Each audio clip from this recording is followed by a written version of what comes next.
Gentlemen, welcome back to the shop today. A treat especial, the earthquake, XTEQ, alarm, theft, inspected, something, fick dich, frachtaven. Oh, for frog snacks. Penalty. Bengate. Bengate.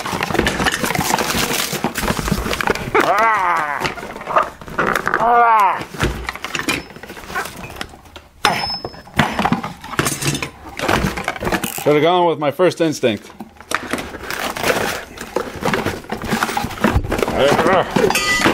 Oh shit. Time! A wee tad rambunctious for the meth lab.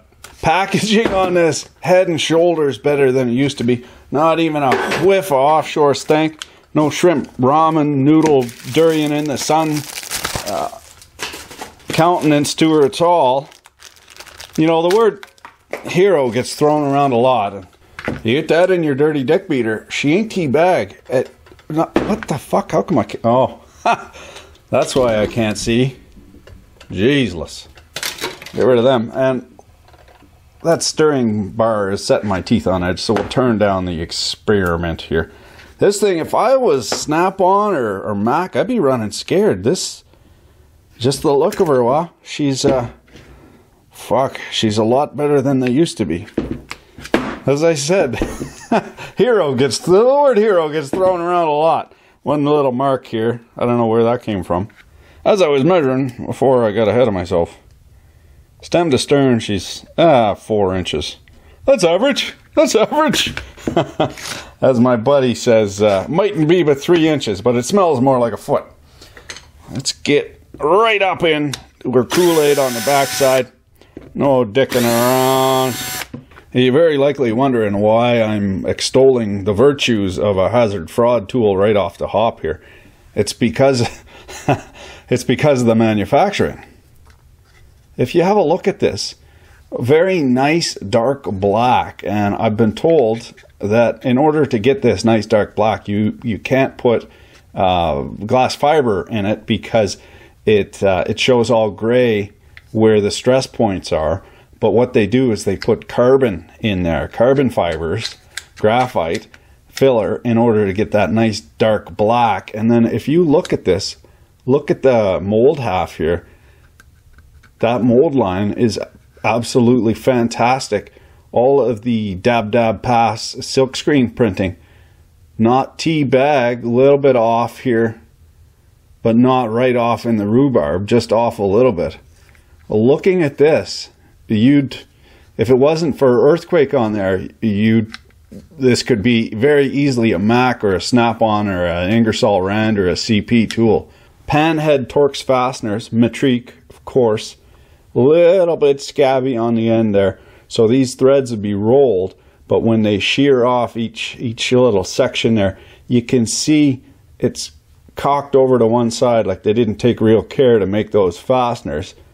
Not a big deal, but you can see, as I said, the devil is in the details.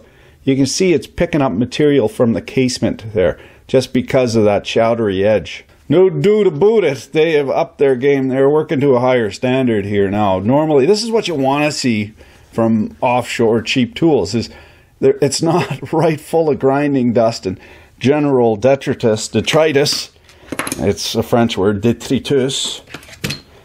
So forgive my French accident, but let me get in here. Well, let's see this valve. You see this valve here, forward, reverse, and then for the throttle, we can see the throttle holes. You can get in there. Different throttle holes. Just changes the size. Nice heavy detent on that too. It snaps right in. Already got some apprentice mark to her there.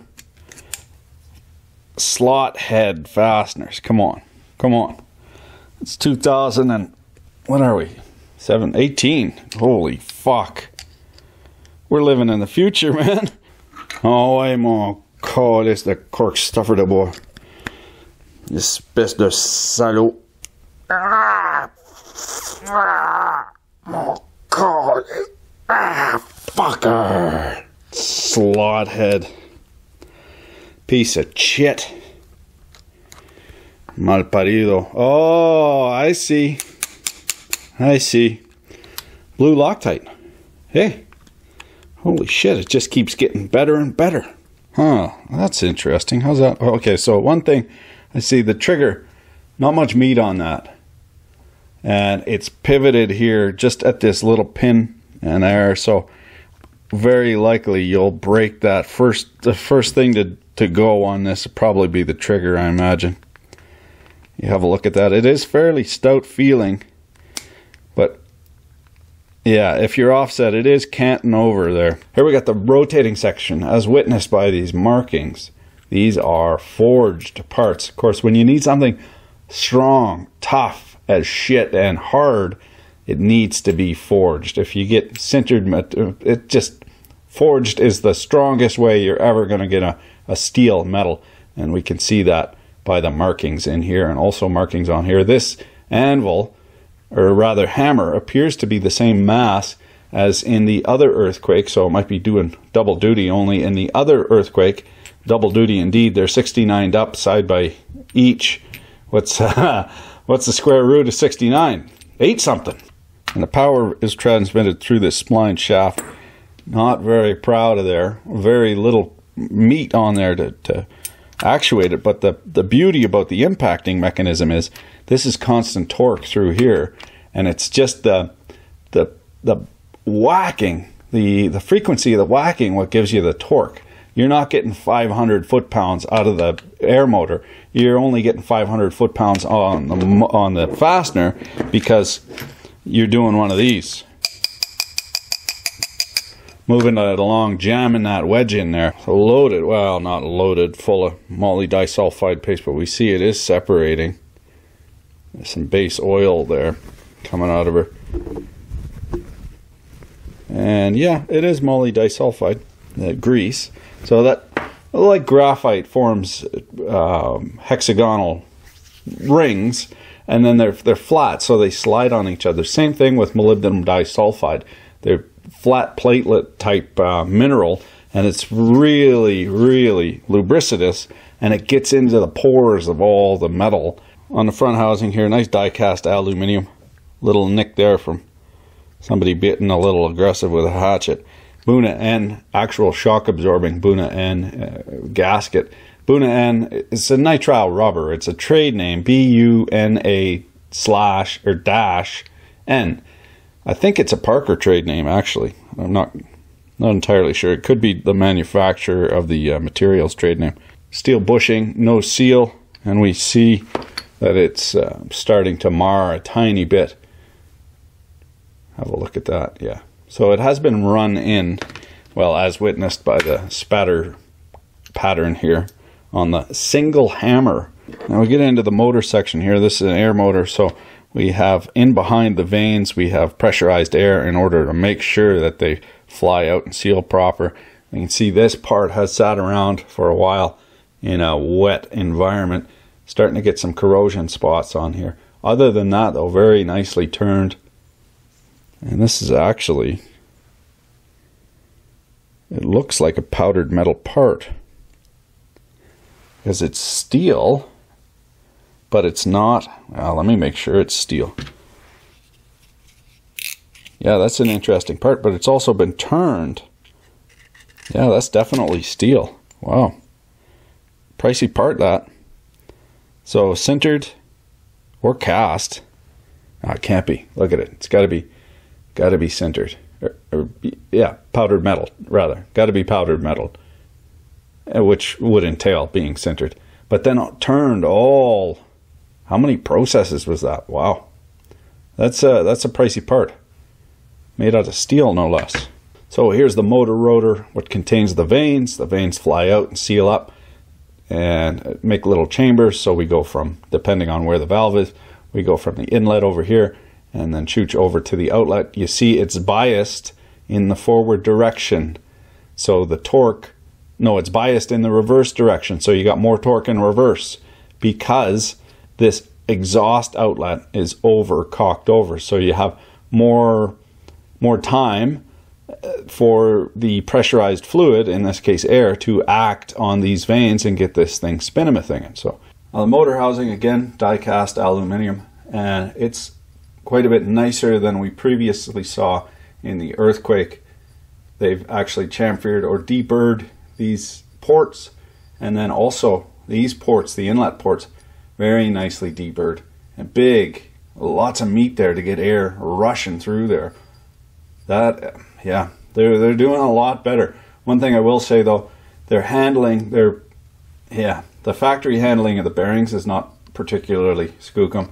There's some schmoo in there. You can feel little bits of particles or something, just maybe some dust motes or something. A little bit of grinding chunkage. Same thing in that bearing. And these bearings are no doubt Chinesium. No, Taiwanese. Wow. Fucking nuts, man. Fucking nuts. Taiwanese bearing in there. Japanese bearing in there. Or at least labeled Japanese. But the handling, unfortunately, wasn't. Just a shielded, or not even a shielded bearing. Just a ball bearing, deep groove ball bearing. But, yeah, they need to handle those better. But even the valve, shockingly, of course, this valve, what happens is that you actuate the trigger and it bears on this little shaft, it cocks it over, and that's what lets the air in. Normally we'd see that as just a plastique with a metal rod through it. This is a die-cast solid chunk of metal, aluminum. That's what the fuck? How much was this thing? $100? 89 bucks? Looking at the parts, that right there is a sore dick deal. You can't beat it. Cannot beat it. I'd be running scared if I was Snap-on or Mac. Getting her back together here, and I noticed quite stiff. And they've also mitigated. Well, I had a concern that you would, you know, you're in a shop, it's 20 above, no big deal. You get throwing this around, no big deal. But you know, here comes Johnny with his pecker in his hand. He's a one-ball man. He's off to the rodeo. 40 below. With the heater in the truck, you get throwing this around. That's an entirely different kettle of fish. Snap you off one right there. But in this case, it looks like they've thought of that heat in the meat and correspondingly changed the mass of the ass. And of course, if you think I missed anything, please, down below me in the doobly-doo. One thing I don't like about this forward reverse lever, a real hooky. You get stuck on that. Also, you know, it is aluminium, but you break that off. You know, you get that stuck somewhere, it's going to break off. However, the valve itself, look at it. And they've anodized it black. Big bronze bushing for just running that shaft in and out. The only problem I see with this is where the rubber meets the road. Kind of where the button is and this little thing dingle-dangling out. Now, as far as the specs, 700 foot-pounds out of one hammer, I don't see it. We're going to test her out fair and square on an old rusty nut, see how she do. So, we soon shall find out. And then this needs to go in like so.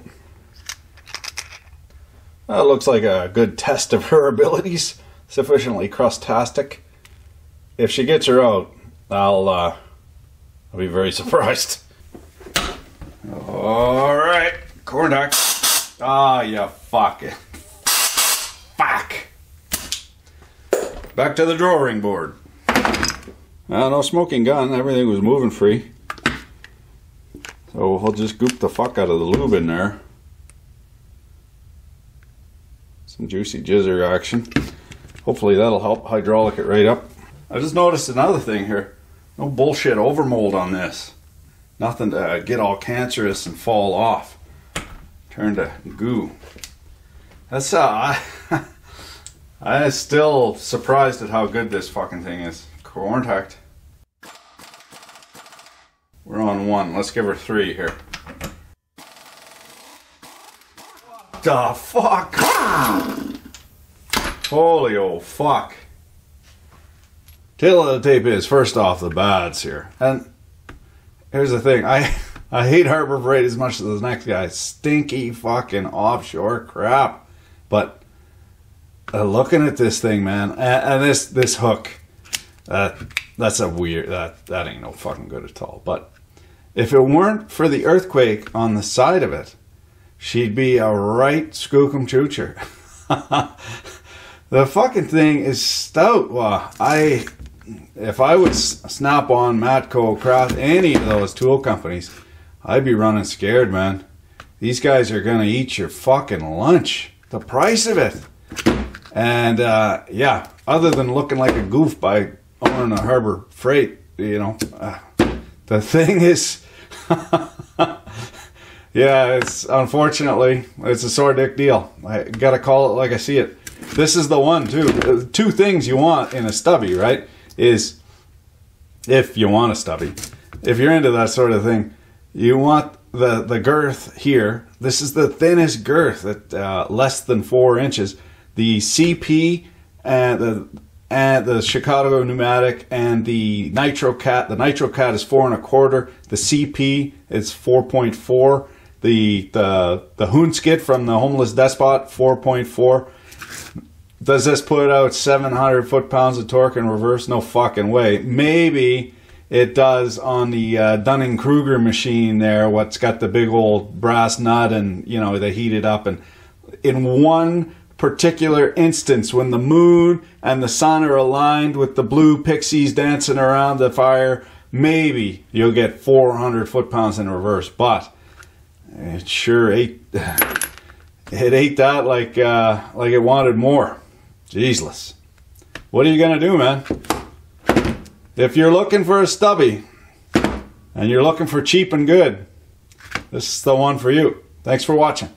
Keep your dick in a vice.